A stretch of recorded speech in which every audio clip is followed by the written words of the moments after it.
I never thought a simple visit to my aunt's house would lead me to such a nightmare.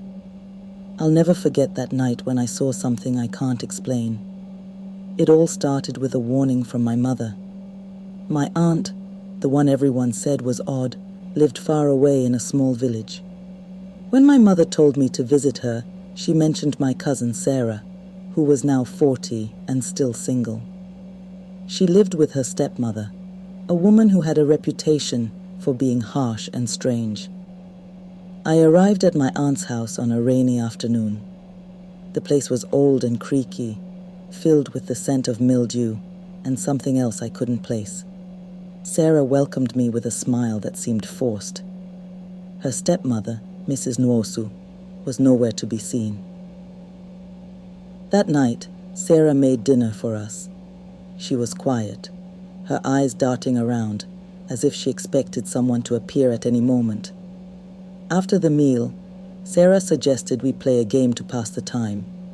It was called the Mirror Ritual, an old village game where you talk to the mirror to ask questions about the future. It was just a game, Sarah assured me, nothing more. We went up to Sarah's room, which had a big old mirror hanging on the wall. Sarah set up candles around the mirror and told me to sit in front of it while she lit the candles. The flickering light made shadows dance across the walls, creating an eerie atmosphere. "Ask the mirror any question," Sarah said, her voice barely a whisper. "It will tell you the truth." I was nervous but curious. I asked the mirror about my future. For a while, nothing happened. The room was quiet, except for the sound of the rain tapping against the window. Then I saw something move in the mirror's reflection. At first I thought it was just a trick of the light, but the movement became clearer. A dark shape began to form behind me, and I could feel a cold presence. "Sarah?" I called out, my voice trembling. She was silent. I turned around to see if she was still there, but she was gone. The room was empty, and the only sound was the rain. When I looked back at the mirror, the dark shape was closer. It looked like a woman with a twisted face, and her eyes were staring right at me. I could barely breathe. I wanted to run, but I couldn't move.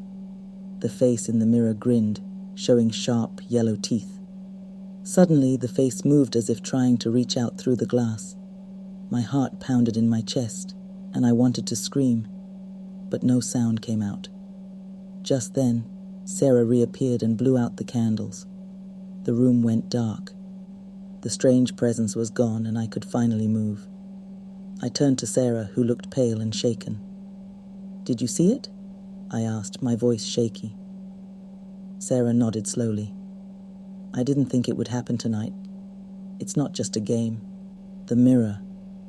It shows the truth." She explained that her stepmother, Mrs. Nwosu, was not an ordinary person. She had a dark secret. Many years ago, Mrs. Nwosu had made a deal with a powerful spirit. In exchange for her youth and beauty, she had to make a sacrifice. One that required her to keep her stepdaughter, Sarah, under her control. That was why Sarah had never married. She was trapped in a life of isolation, and the mirror was a way for Mrs. Nwosu to watch over her. Sarah said that the mirror was a cursed object, and seeing the spirit's face was a sign that the stepmother's power was growing stronger. The spirit was angry and wanted something from Sarah. That was why she had suggested the game to me, to find out if the spirit was getting closer. I spent the rest of the night unable to sleep, hearing strange noises from the dark corners of the house. In the morning, Sarah told me I had to leave. She said it wasn't safe for me to stay any longer.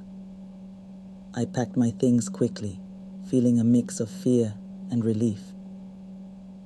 As I was leaving, I saw Mrs. Nwosu for the first time. She looked like an ordinary woman, but there was something unsettling about her. Her eyes seemed too dark, and her smile didn't reach them. I left the house and never returned.